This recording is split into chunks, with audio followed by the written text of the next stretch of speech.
Pesepak bola Perseta Tulung Agung Firman Nugraha yang menjadi korban tendangan kungfu lawannya mengeluhkan rasa sakit yang dialaminya di bagian dada. Firman menunjukkan memar-memar di bagian dada bekas tendangan sepatu bola. Sampai sekarang dada saya masih sakit.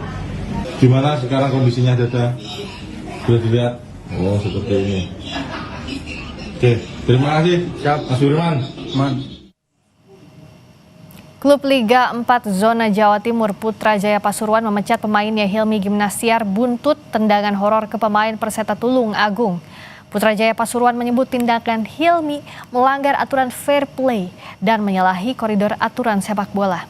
Dalam surat tanggal 5 Januari itu, Putra Jaya Pasuruan pun meminta maaf atas insiden yang terjadi.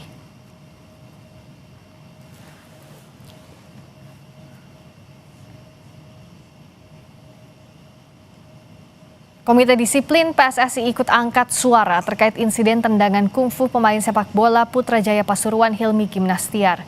Ketua Komite Disiplin PSSI Umar Husin bilang semua perangkat kompetisi dan penegakan disiplin PSSI harus bertindak tegas memberikan sanksi seberat-beratnya. Ketua Komite Disiplin PSSI Jumadi Abdi bilang insiden tendangan tak sportif pernah menewaskan pemain PKT Bontang Jumadi Abdi pada 2009. Karena itu dia mengingatkan pemain sepak bola harus dilindungi dengan aturan dan disiplin yang ketat. Ia mengimbau pemberian sanksi seberat-beratnya kepada pesepak bola Putra Jaya Pasuruan Hilmi Gimnastiar yang sengaja mengarahkan tendangannya ke arah dada pemain lawan. Kalau memang naluri daripada rekan-rekan pemain sepak bola ingin mencederai lawan atau ingin bertanding dalam hal yang berbeda dalam bela diri, silahkan memilih jalur olahraga yang lain, yaitu jalur olahraga bela diri. Mungkin bakat Anda akan lebih tersalurkan. Tempat Anda bukan di sepak bola. Dan kami menghimbau kepada semua perangkat yang berkaitan dengan penegakan kode disiplin PSSI agar untuk tidak ragu-ragu untuk menjatuhkan hukuman yang seberat-beratnya. Aksi horor dilakukan pesepak bola Putra Jaya Pasuruan dengan menerjang dada pemain lawan. Komite Disiplin PSSI mendesak pemberian sanksi sangat berat. Kami akan bahas bersama analis sepak bola Anton Sanjoyo Bung Joy. Selamat malam. Selamat malam. Kalau dilihat sanksinya pemecatan, apakah itu cukup atau tidak? Ya, jadi begini. Yang pertama adalah sanksi dari wasit kartu merah itu sudah sangat pas, sudah tepat. Yang kedua ada pemecatan dari klub Putra Jaya sendiri yang saya rasa itu juga tepat karena sebelumnya kan mereka sempat di media sosial tidak merasa bersalah ya kira-kira gitu. Tapi respon selanjutnya menurut saya oke lah dia dipecat karena memang pelanggarannya menurut saya itu bukan cuma sekadar profesional foul, tapi juga itu udah niat untuk untuk mencederai lawan dan niat itu memang ada harganya. Dan Komite Disiplin saya rasa juga sudah memberikan sinyal bahwa akan ada hukuman atau sanksi yang berat sekali ya. Dan saya rasa kalau dia di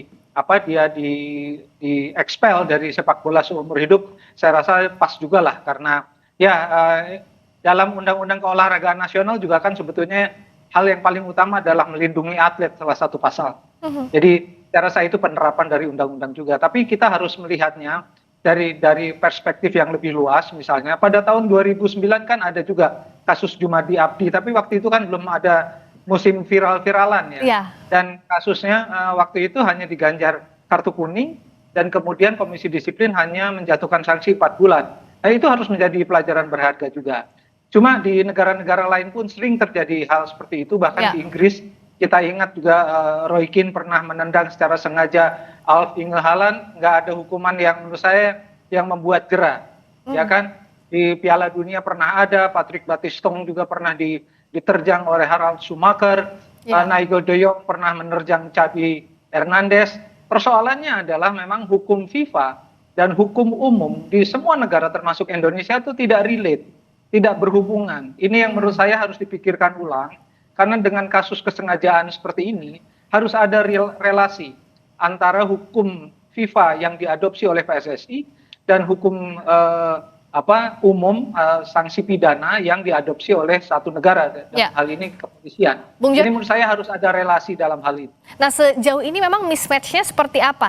Kalau kita lihat kan tadi ada niat, ada intensi, bahkan itu mencelakai pemain lawan karena sasarannya dada pemain lawan, itu jelas organ vital di sana. Nah, apa sebenarnya yang membuat para pemain ini, apalagi bukan kasus pertama, berulang, tidak ada efek jera atau bahkan takut untuk melakukan hal itu?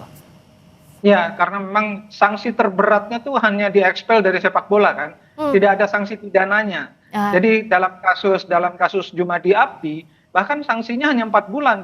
Jumadi Abdinya meninggal dunia loh. Dan ini kasus yang terakhir ini, si korban ini cukup beruntung karena kalau di bawah sedikit, kira-kira 10 meter, dia akan kena di bagian dalam, di bagian perut yang sangat vital. Dan ini bisa menyebabkan kematian. Nah, ini kan nggak boleh terulang lagi. Dan yang saya bilang tadi harus ada kajian ya, bagaimana menghubungkan undang-undang FIFA dengan undang-undang kriminal di Indonesia. Karena masing-masing negara diberi kebebasan sebetulnya oleh FIFA untuk membentuk hukumnya sendiri, tapi tidak boleh melenceng dari hukum FIFA. Nah, ini kan sebetulnya bisa lah ada negosiasi di antara hukum PSSI dan hukum di ranah pidana. Saya rasa harus dibuat jembatannya, para ahli hukum harus berkumpul untuk memikirkan hal ini, dan ini tidak boleh terulang lagi.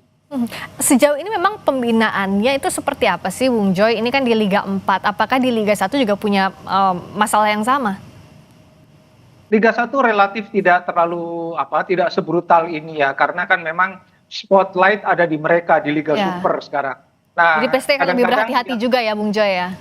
Betul, ada siaran TV yang hampir tidak pernah absen kan? Ya. Kemudian juga media sosial semua sekarang memancarkan semua siarannya di jejaring mereka. Jadi sebetulnya kasus-kasusnya agak jarang, tapi selalu ada terjadi. Dan di Thailand pun pernah terjadi hal yang sama, kira-kira 2 tahun yang lalu pemainnya dihukum sanksi berat, tidak boleh berkecimpung di sepak bola. Tapi itu kan hanya hukum dalam ranah FIFA.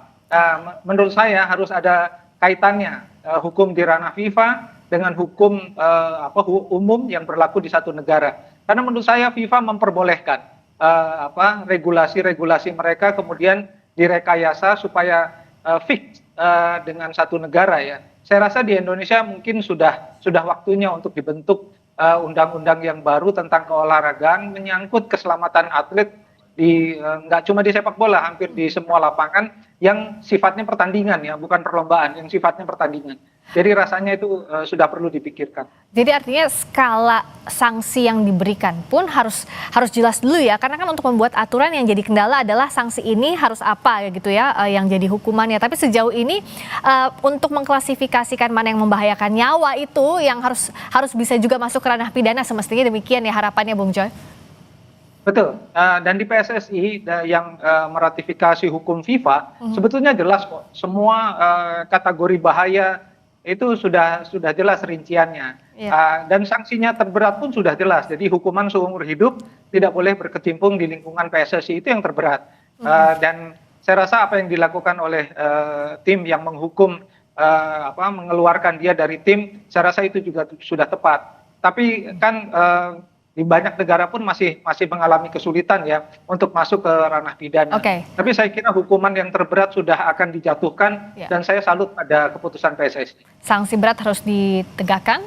Terima kasih Bung Anton Sanjoyo, analis sepak bola telah bergabung di Sapa Indonesia Malam. Sama-sama, terima kasih.